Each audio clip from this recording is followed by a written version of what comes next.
है where and tear. इसके अलावा जो है वो इसमें रस्टिंग एंड यानी कि इनके अंदर जो है वो जो फिजिकली इनकी जो अपीयरेंस होती है वो ख़राब हो जाती है because of environment and because of outside जो भी एयर है और सनलाइट है, ठीक है ना। तो these elements change their shapes, ठीक है ना। और द वर्थ ऑल्सो देयर यानी कि एबिलिटीज एंड टेक्निकली जो है। लाइट होती है। सॉरी, कौन बोल रहा है? ऑफ कर दें। ओके, तो इनकी वर्थ जो डिक्लाइन हो जाती है and they are telling about land also. तो यहाँ सिलेबस में नहीं है। तो actually when you use land for agriculture purpose, आपने बिजनेस इसमें पाकिस्तान स्टडीज में पढ़ा होगा कि उनकी वर्थ में भी कमी आ जाती है, रिडक्शन हो जाता है। फिर ये कि जो बारिश होती है और दूसरे जो है चेंजेस आती हैं इन्वायरमेंट में, सर्दी गर्मी, उसकी वजह से भी लैंड की वर्थ जो है वो कम होती चली जाती है। इसको भी डेप्रिसिएशन का नाम दिया है, but we have only non current tangible assets in our syllabus, तो हम उसको डेप्रिसिएशन लेंगे, ठीक है ना। लैंड का मतलब यहाँ पे वो लैंड नहीं जिस पे फैक्ट्री खड़ी हुई है, बिल्डिंग बनाई है, वो लैंड नहीं, बल्कि लैंड वो है जो कि आप एग्रीकल्चर के लिए यूज कर रहे हैं या फिर आप कोई नेचुरल रिसोर्सेज में यूज कर रहे हैं, ठीक है। वो हमारे सिलेबस में नहीं, इसलिए डिस्कस नहीं करना चाह रहा मैं। अच्छा, इकोनॉमिक फैक्टर है, ऑब्सोलेंसेस होता है इसमें यानी कि आउट ऑफ डेट हो जाती है चीज, पुरानी हो जाती है, नई technology replace the old one, पहली बता चुका हूं मैं। ओके, इससे भी डेप्रिसिएशन हो जाता है। ओके, और इसके अलावा है इन एजुकेशन आप प्रॉपर यूज ना करें इसे, और उसको जो है यानी कि रफली यूज कर रहा हूँ तो उससे भी इसमें कमी यानी कि वर्क में डिक्लाइन आता है। इसके अलावा time is another factor. Time जो है वो फैक्टर है जिसकी वजह से जो है गुजरने की वजह से, अगर आप if you will not use non current assets even and the time will be कौन यानी कि 2 3 4 ईयर्स गुजर जाएंगे और आपने इसे पैक करके भी रखा हुआ है अगर नॉन करंट एसेट को, तब भी जो है वो डिक्लाइन द वैल्यू हो जाएगी, इसकी वर्थ में कमी आ जाएगी, ठीक है ना। इसके अलावा डेप्लेशन बता रहा है, depletion is on natural resources we do not have in our syllabus. Depletion मैंने बता दिया, नेचुरल रिसोर्सेज जो होती हैं आपकी ऑयल वेल है, और इसके अलावा जो मुख्तलिफ नेचुरल रिसोर्सेज आप एक्सट्रैक्ट करते हैं, माइंस होती हैं, और इनका इनकी जो वर्थ में रिडक्शन होता है उसे हम डेप्लेशन कहते हैं, आउट ऑफ सिलेबस। अच्छा, इसके अलावा बता रहा है कि लैंड एंड बिल्डिंग में land will not be depreciated, appreciate होती है लैंड, एप्रिसिएशन का मतलब the worth of land will increase when the time will go ahead, like if you have a building, तो लैंड जो है बिल्डिंग की उसकी वर्थ बढ़ेगी, बिल्डिंग का डेप्रिसिएशन होगा, building will become old but the land the worth of land will increase. ये accounting कहती है कि लैंड विल नॉट डेप्रिसिएट, इसे कहते हैं एप्रिसिएशन। ये भी आउट ऑफ सिलेबस, अगर you should know the meaning of this appreciation, the value of land will increase. Okay, then they are saying कि you will make a provision of depreciation, you know, मैं बता देता हूं अभी इसे कि क्योंकि यू हैव डन ऑलरेडी। तो प्रोविजन मतलब ये कि you will take out some amount for depreciation, उसे कहते हैं प्रोविजन।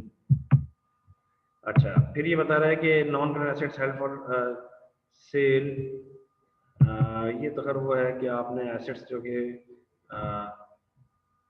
बेचने के लिए रखे हुए हैं तो वो डेप्रिसिएट नहीं होंगे, ठीक है ना। There are 3 methods of depreciation we have in our syllabus, straight line method, reducing balance method and revaluation method, ठीक है ना। जल्दी जल्दी मैं रिव्यू करा देता हूँ, you know already. Straight line method का मतलब है कि every year will have same depreciation, fix rate.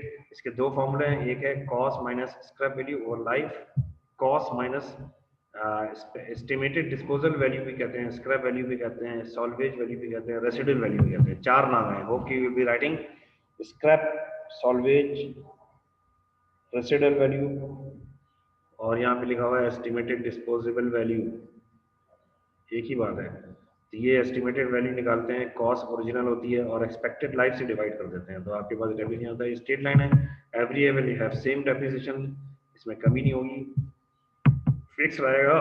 अच्छा, इसका दूसरा मामला है cost into rate, cost into rate से भी डेप्रिसिएशन निकल जाता है, मगर रेट एक ही रहेगा डेप्रिसिएशन।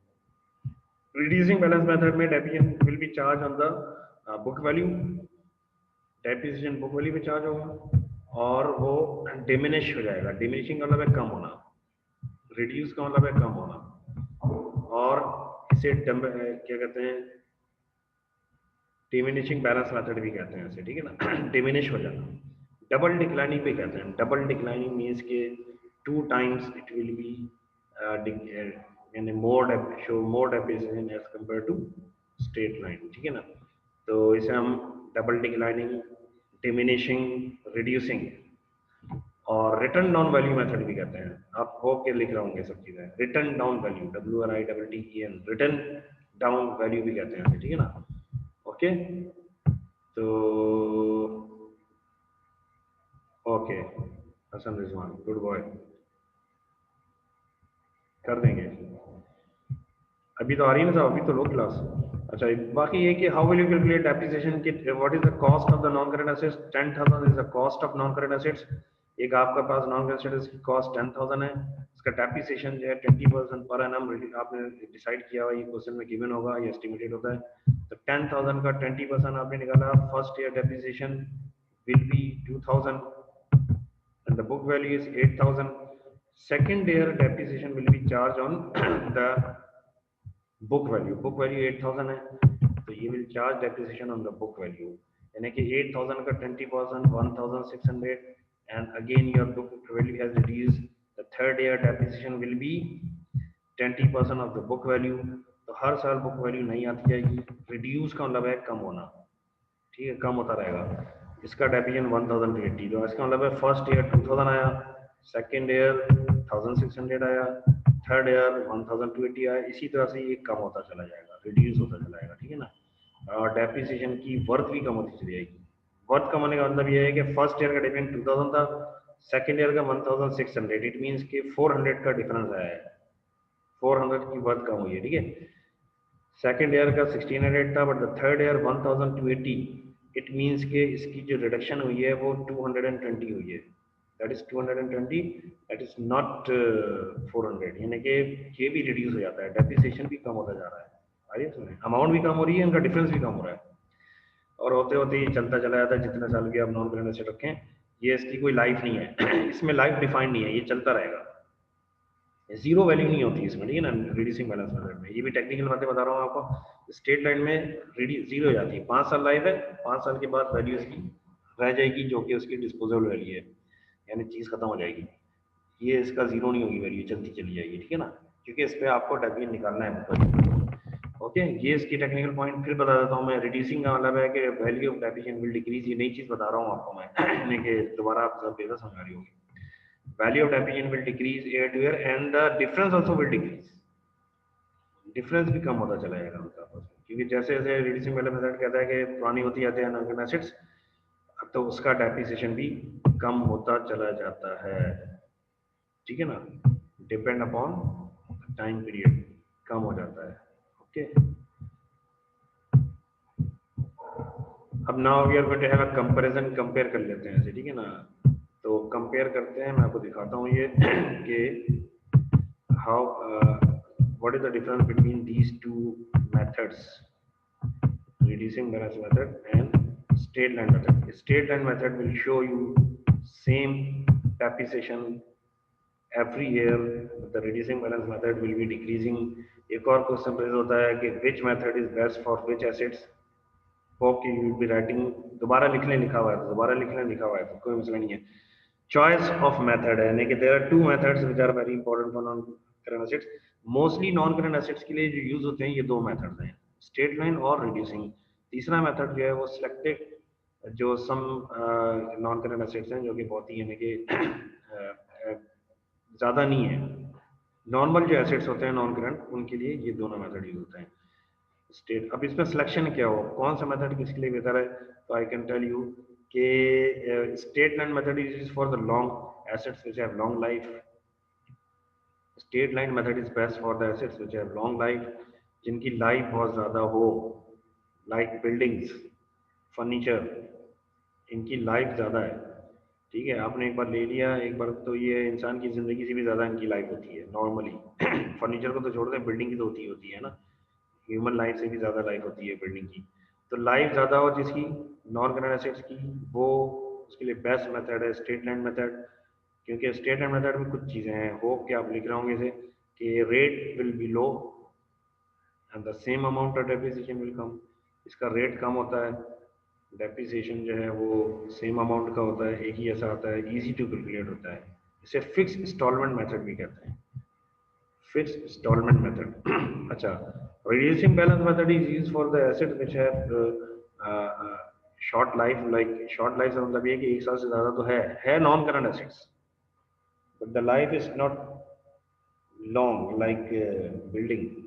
ठीक है, reducing balance method will be use like computers और लैपटॉप्स, मोबाइल फोन्स, मशीन्स जो कि टेक्नोलॉजिकली चेंज होती चली जाती हैं, ठीक है ना, नई टेक्नोलॉजी पुराने को रिप्लेस कर देती है, ठीक है, तो इनकी लाइफ बहुत ज़्यादा लॉन्ग नहीं होती। कार्स, तो ये नॉन करंट एसेट्स वो एसेट्स हैं जिनकी लाइफ बहुत ज़्यादा नहीं होती, इनके लिए reducing balance method is best है। बेस्ट का मतलब ये नहीं है कि आपको क्वेश्चन में हमेशा ये ऐसी देगा, हो सकता है ये फर्नीचर के लिए रिड्यूसिंग बैलेंस मेथड दे दे और कंप्यूटर के लिए स्ट्रेट लाइन दे दे, मर्जी है एग्जामिनर की, but the best choice is like that, ठीक है ना। आगे समझ मेरी, hope you have understood. Yes, मैं आ रहा हूँ बिल्कुल क्वेश्चन पे, मोहम्मद अली। अच्छा, अब ये देखें, ये क्वेश्चन आ गया, अली यू आर आस्किंग, ये देखें क्वेश्चन है, यू शुड चेक, कैलकुलेटर साथ में रख लें बस, हो जाएगा ये। Business bought machine 8000 cost, use for 4 years, life इसकी 4 years है, and then it will be dispose, यानी कि 4 साल के बाद इसे खत्म कर देंगे, और जब इसे खत्म करेंगे तो उसके 500 आपको रिटर्न मिल जाएंगे, ठीक है, समझ आ गया। यानी कि एक मशीन आपने बॉट की है 8000 पाउंड की, और उसको आपको पता है कि 4 years की लाइफ रहेगी, ठीक है ना, तो मगर वो जब आप इसे सोल्ड आउट करेंगे 4 years के बाद डिस्पोज कर देंगे, ठीक है, क्योंकि लाइफ इसकी 4 year ही है सिर्फ, तो आपको कुछ मिल जाएगा, 500 मिल जाएगा, ठीक है ना। अच्छा, अब accountant has prepare comparison of accounts, यानी कि वो कंपेयर करे कि इन दोनों मेथड्स में कौन सा मेथड बेस्ट है। तो ये डाटा तो स्टेट लाइन का मिल गया है, स्टेट लाइन का डाटा क्या मिल गया कि cost is given, life is given, and scrap value is given. तो cost less scrap value divide by life, यानी कि 8000 minus 500 divide by 4, amount of depreciation is coming 1870, आप चाहे चेक कर लें। तो first year depreciation will be 1870 आएगा state line method से, ठीक है ना। रिड्यूसिंग बैलेंस मेथड के लिए you should know the rate of depreciation, reducing balance method के लिए आपको पता होना चाहिए कि what is the percentage of depreciation, ठीक है ना, वो रिड्यूसिंग बैलेंस मेथड में दिया होगा। तो स्टेट लाइन के लिए 3 चीज दी हुई है, रिड्यूसिंग के लिए रेट दिया हुआ है, स्टेट लाइन के लिए रेट भी दिया हो सकता है, मर्जी है इसकी। यहाँ पे इसने ये 3 चीजें दी है हमें, ठीक है ना। तो हम क्या करेंगे, कॉस्ट में से स्क्रैप वैल्यू माइनस करेंगे, ये देखिए नजर आ रहा है, ये माइनस किया इसने, ये माइनस किया है, और फिर डिवाइड कर देंगे इसको हम लाइफ से, तो आपके पास डेप्रिसिएशन आ जाएगा 1875 पर एनम का मतलब है हर साल इसका डेप्रिसिएशन होगा 1875।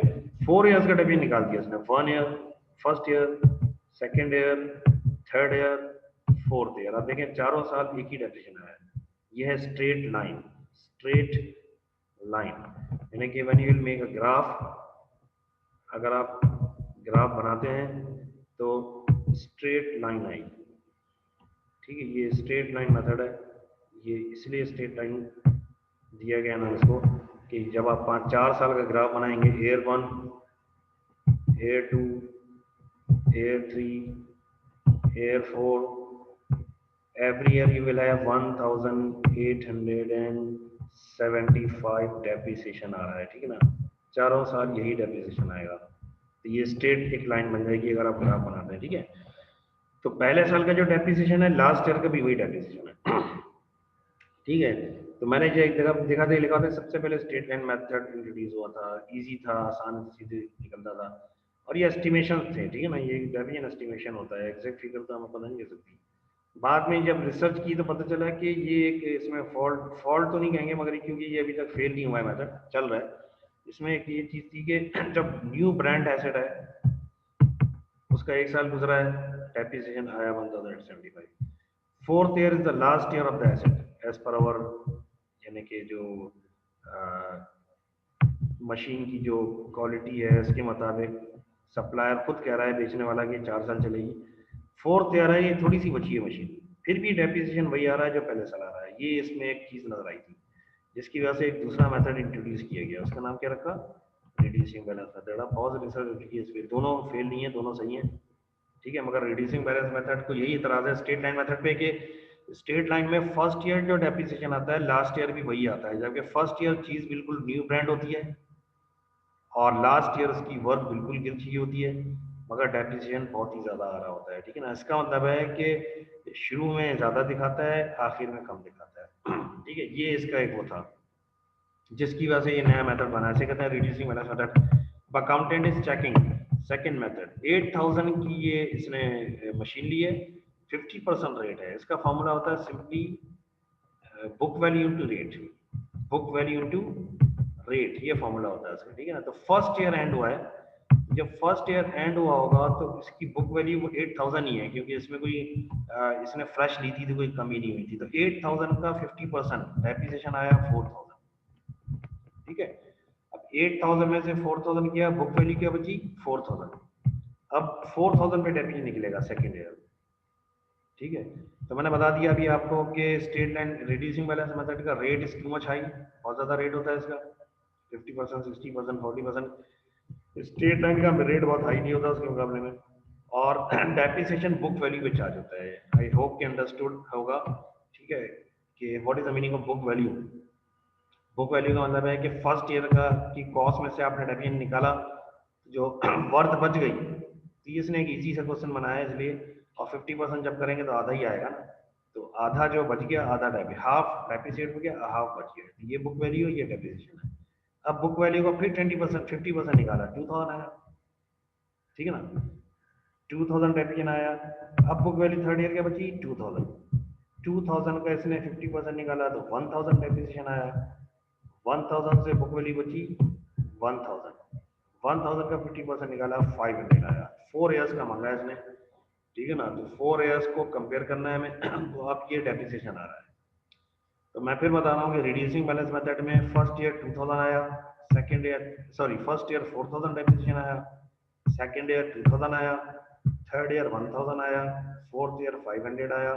कम हो रहा है लेकिन, और इसका रिडक्शन भी कम हो रहा है। ये बात मैंने एक टेक्निकल पहले शायद नहीं बताई आपको, अभी बता रहा हूँ आपको। फर्स्ट ईयर 4000 डेप्रिसिएशन था, सेकंड ईयर 2000 हुआ, कितना कम हुआ 2000 हुआ। सेकेंड ईयर 2000 था, थर्ड ईयर 1000 हो गया, कितना कम हुआ 1000 कम हुआ। थर्ड ईयर 1000 था, फिर 500, इसका कम कितना हुआ 500, यानी कि इसके डेप्रिसिएशन में भी कमी आती चली जाती है, डिफरेंस भी कम होता चला जाता है, ठीक है ना। इक्वल रेट से कम नहीं हो रहा, बल्कि इसमें कमी होती चली जा रही है, ठीक है ना। ये है reducing balance method. And of the year book value इसकी भी बची और इसकी भी बची 500, इत्तेफाक है कि सेम हो रहा है, आगे पीछे हो सकती है, कोई जरूरी नहीं है, ठीक है ना। अच्छा, इसमें भी बुक वैल्यू निकाली है, बुक वैल्यू तो हर जगह ही निकलती है, मगर डेप्रिसिएशन बुक वैल्यू पे चार्ज नहीं होता स्ट्रेट लाइन मेथड में। अब देखें, ये बुक वैल्यू फर्स्ट ईयर की है, सेकंड ईयर की बुक वैल्यू, थर्ड ईयर की बुक वैल्यू है, ठीक है ना, एंड फोर्थ ईयर की वैल्यू है। बुक वैल्यू का मतलब है कि आपकी जो बुक है अकाउंटिंग की, जो रजिस्टर है अकाउंटिंग का, लेजर है, उसके अंदर इसकी वर्थ इतनी है। कोई देखने वाला देखेगा तो उसे नजर आएगा कि इसकी वैल्यू इतनी है। हसन रिजवान आ गया, ठीक है। Any doubt, straight line and reducing, cost, depreciation, book value, तीन चीजें देखी, cost, depreciation, book value. How will you post into your account, ये भी देखते हैं, ठीक है। Cost, depreciation, book value, okay. तो ये हमने बुक से पढ़ने का मौका मिल गया, वैसे मैं नहीं पढ़ाता हूँ क्योंकि आप लोगों को बुक्स होती नहीं है, किसी और होती नहीं, किसी और नहीं होती है, इसलिए रह जाती है।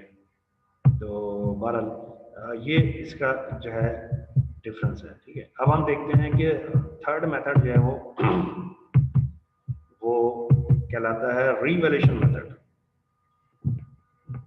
Revaluation method is the third and last method. इसकी मैथमेटिक्स क्या है, और रीवैल्यूएशन मेथड का मतलब होता है कि आप जो है वो एसेट्स को रीवैल्यू करते हैं, ठीक है ना। तो रीवैल्यू का मतलब है कि end of the year you take out the value of non current assets और उसकी एंड ऑफ द ईयर उसकी वैल्यू निकाल लेते हैं, उसे हम रीवैल्यूएशन कहते हैं, ठीक है ना। तो revaluation method will be used for the assets which will not have any fixed rate of depreciation. ये तो हो गया कॉस्ट माइनस वैल्यू लाइफ, ये तो हो गया स्ट्रेट लाइन मेथड। ठीक है, रीवैल्यूएशन बता रहा हूँ। और रीवैल्यूएशन मेथड का मतलब ये हो गया कि cost minus assets for assets which not possible to have any fix rates. Fix rate जो है वो उनपे पॉसिबल नहीं होते। ठीक है, यानी एंड ऑफ द ईयर हम 10% नहीं कर सकते कि ये 10% डेफिसिट हुआ, ये 20% डेफिसिट हुआ है। फुल रेट हम उस पर अप्लाई नहीं कर सकते। तो रिड्यूसिंग बैलेंस मेथड भी फेल होता है और स्ट्रेट लाइन भी फेल होता है। प्लस एक और बात बता रहा हूँ मैं आपको कि स्ट्रेट आपने जब सिंगल एंट्री किया या क्लब किया तो revaluation method was using for any non current asset, यानी कि फर्नीचर और मशीनरी और बिल्डिंग सब पे यूज कर रहा था वो क्योंकि क्लब्स हैं वो यूज कर सकते हैं उनका इतना चेक भी नहीं होता इजी करने की, या अकाउंटिंग नहीं आती उनको, इसलिए वो कर लेते हैं। या रिकॉर्डिंग प्रॉपर नहीं होती तो एंड ऑफ द ईयर जब इनका ऑडिटर आता है अकाउंटिंग का एक्सपर्ट, तो वो ईयर एंड की वैल्यू देख पाता है सिर्फ इसकी, और शुरू की लिखी हुई होती है किताब में, बुक में, तो वो बीच में क्या हुआ नहीं पता चलता, तो वो फिक्स रेट पॉसिबल नहीं होता समटाइम्स। बट नॉर्मली बिजनेस जो है वो आपको पता है टूल्स पे यूज करते हैं। स्क्रू ड्राइवर टाइप, यानी ये चीज़ें हर नॉर्मली फैक्ट्रीज में होती हैं, फैक्ट्री अकाउंटिंग में होती है, और गैरेजेस जैसे जो रिपेयर मेंटेनेंस का काम कर रहे हैं ये भी बिजनेस है। ठीक है ना, इसके अलावा मैंने क्रेट्स एंड प्लेट्स बताया था आपको। ठीक है ना, और लेबोरेटरीज में बहुत सारे आइटम्स होते हैं जो कि होते हैं। इसके अलावा आपकी जो लाइब्रेरीज होती है, जो बुक्स होती है, ये भी नॉन करेक्ट है। इनके लिए जो है पॉसिबल नहीं होता कि आप स्ट्रेट लाइन और रिड्यूसिंग बैलेंस मेथड यूज करें, आप यूज करते हैं रीवैल्यूएशन मेथड। तो लाइब्रेरी की बुक्स जो हैं उनके लिए भी यूज करते हैं। ठीक है, क्योंकि चोरी भी जाती हैं, कुछ गायब हो जाती हैं, कुछ खराब हो जाती हैं, तो उनकी वर्थ में कमी आ जाती है। ठीक है ना, तो फिक्स रेट पॉसिबल नहीं होता इसमें। अब इसकी एग्जांपल में सिंपल एग्जांपल है I am going to give you, इंशाल्लाह यू विल अंडरस्टैंड कि क्या कहा मैंने।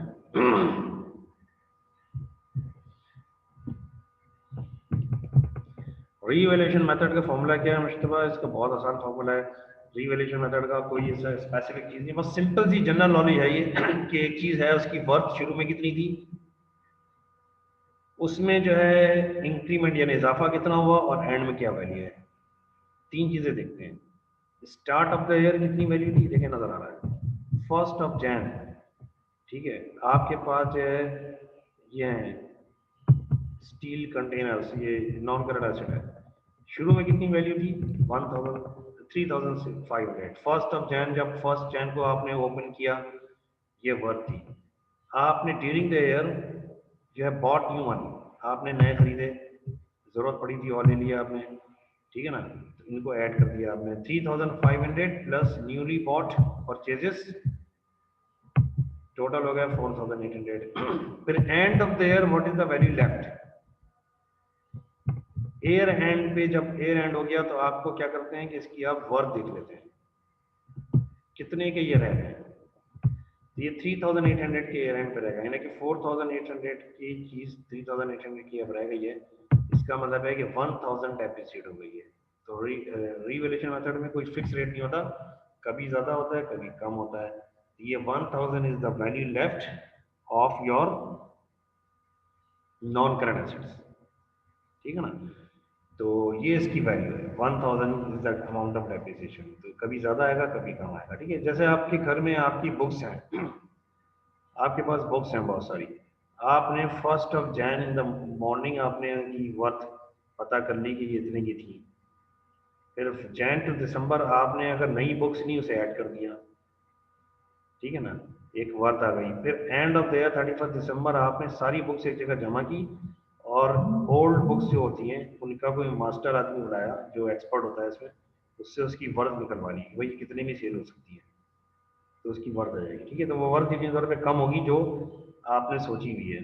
तो जो कम हो गया वर्थ, वैल्यू में जो कमी आ गई उसे हम डेप्रिसिएशन करते हैं। ठीक है ना, तो जो वैल्यू बच जाएगी वो बताई जाएगी आपको कैसे, एक्सपर्ट आदमी बताएगा उस लाइन का कि भाई इतनी की बची हुई है। ठीक है, इसी तरह जो है कैटरिंग का बिजनेस करने वाले ट्रेड्स एंड प्लेट्स, ये अपनी ट्रेड्स एंड पेड्स पूरे साल टूटती भी हैं, ख़राब भी होती हैं और डैमेजेस भी होती हैं, पुरानी भी होती हैं, नई खरीदते भी हैं, तो ये ऐसे ही डेफिनेशन निकालते हैं। अकाउंटिंग ने इस काम को आसान करती है। फर्स्ट की वैल्यू को में एडिशन दें और आखिरी वैल्यू निकाल दें तो डेप्रिसिएशन आ जाएगा। बहुत कोई इसमें लगा बंदा मसला नहीं है। मैं आपको इसकी टी अकाउंट भी दिखाता हूँ लेक्चर, मेरे ख्याल से भी ये फर्स्ट एंड हो रहा है, फिर दोबारा इन होंगे हम, ठीक है ना, फिर डिस्कस करेंगे क्वेश्चन आंसर्स। तो ये मैं आपको दिखाता हूँ, देखिए एक और एग्जाम्पल दीजिए। होप कि you all are listening caring. देखिए ये बता रहा है कि start the business first Jain, crates, catering का बिजनेस है, क्रेट्स एंड प्लेट्स जो भी हैं, कोल्ड ड्रिंक जो भी हैं, 800 की इसने जो है पर बाय की। फिर एयर एंड हो गया, पहला साल था, एंड हो गया, जो उसने क्रेट्स बाय की थी वो अब इतने की रह गई, 800 की थी अब कितने की रह गई, 540 की रह गई। इसका मतलब है कि इसने और ख़रीदी तो नहीं है, वैसे ही इनमें रिडक्शन हो गया है, तो जो कम हुआ है वो डेप्रिसिएशन है। कितना कम हुआ है 260 कम हो गया है, 260 कम हो गया है, तो ये डेप्रिसिएशन है। ठीक है, अब इसकी वैल्यू सेकेंड ईयर स्टार्ट हुआ है 540 है, 540 से इसने नया साल स्टार्ट किया, अब ये ईयर भी एंड हो गया, ठीक है। अच्छा, 540 इसकी वैल्यू थी, इसने नेक्स्ट ईयर जो 2014 था इसने 320 की और खरीदी, बाई की, 540 प्लस 320, ठीक है। बट जब एयर एंड हुआ तो 530 की बच गई, इसका मतलब है द डिफरेंस 330 डेफिसिट हो गया, ठीक है। अब इसको इसने टी अकाउंट में कैसे दिखाया है, टी अकाउंट में दिखाते हैं, देखें। आपने एक नॉन करंट एसेट खरीदा, क्रेड्स, डेबिट हो गया, ठीक है। ये एक्चुअली पूरे साल का बता रहा है, आप यहाँ पे लिखते हैं 1 जनवरी को खरीदा, सपोज कर लें, ये कह रहा है पूरे साल खरीदा, ठीक है। आप 1 जनवरी को कर लें, नो प्रॉब्लम, कि 1 जन को आपने ये बाय किया, 2030 को डेबिट होगा, यू नो ऑल कि जब एसेट आता है तो डेबिट होता है। इसी तरह से एंड ऑफ द ईयर 540 का बचा है, पहले साल के एंड में कितना बचा है, 540 बचा है। तो ये यकीन तौर पर जब एक चीज़ डेबिट होती है तो ये सीडी क्रेडिट, क्रेडिट साइड पे होता है, जो बच गया वो सीडी होगा क्रेडिट साइड पे, ठीक है ना। 540 बच गया, ओके। बाकी 260 जो है वो एक्सपायर्ड हो गया, खत्म हो गया, तो ये 260 जो एक्सपायर्ड हो गया ये इनकम स्टेटमेंट में चला गया। Profit and loss account means gone to income statement, and income statement is your depreciation, showing your depreciation, income statement जो है वो डेप्रिसिएशन शो कर रहा है। क्रेडिट्स क्रेडिट हो गया, क्रेडिट क्रेडिट हो गया और डेप्रिसिएशन डेबिट हो गया, या इनकम स्टेटमेंट डेबिट हो गई। आपने इनकम स्टेटमेंट में एक्सपेंस में 260 दिखा दिया, 800 में से 260 डेप्रिसिएट हो गया, 540 बच गया, जो 540 बच गया नेक्स्ट ईयर ब्रॉट डाउन हो गया, और 1 जनवरी को आपको ब्रॉट डाउन हो गया। एक चीज़ और इंडिकेट कर दूँ, ये इन्वेंट्री कवर्ड होता है, ये इसका मतलब है बच गया ये, ठीक है। इन्वेंट्री का मतलब बेचने वाली चीज़ नहीं है, ये बेच नहीं रहा है सर, इन्वेंट्री का और भी मतलब होता है, ठीक है। यहाँ पे इन्वेंट्री का मतलब है जो बच गया वो इन्वेंट्री है। आप बैलेंस बीटी बीटी सीटी लिखते हैं कोई मसला नहीं है। टाइम ओवर हो रहा है, ठीक है ना, तो दोबारा इन होंगे। अच्छा, तो इन ब्रॉट डाउन हो गया 540, फिर इसने during next year 2014 he has bot 320, नए खरीदे इसने, 320 के खरीदे, डेबिट हो गए, और 540 के थे, 320 के और लिए, तो ये हो गए 860। एयर एंड पे ही बता रहा है कि 530 के बचे, ये सब क्वेश्चन में दिया होगा, आपको निकालना कुछ नहीं है, कुछ निकालना नहीं है, सिर्फ आपको ये डेप्रिसिएशन निकालना है। तो 860 में से 530 के बच गए, ये बैलेंस सीडी हो गया। आपको पता है जब बच जाती है सीडी हो जाती है, नेक्स्ट ईयर पीडी हो जाती है, और एसेट्स हमेशा क्रेडिट से सीडी होता है, डेबिट से पीडी होता है, ये एसेट का नेचर है हमेशा। तो जो डिफरेंस निकला वो बना 330, ये निकाला 330 डिफरेंस, ये डेप्रिसिएशन है, ये इनकम स्टेटमेंट में जाएगा, ठीक है। इनकम स्टेटमेंट लिखें, प्रॉफिट एंड लॉस लिखें, नो प्रॉब्लम, वैसे इनकम स्टेटमेंट हमारी लैंग्वेज है, ये इनकम स्टेटमेंट में जाएगा, ठीक है। 330 डेप्रिसिएशन आ गया, सेकेंड ईयर का हो गया 330, 530 बहुत बच गई, 530 ब्रॉट डाउन हो गया लास्ट ईयर। अब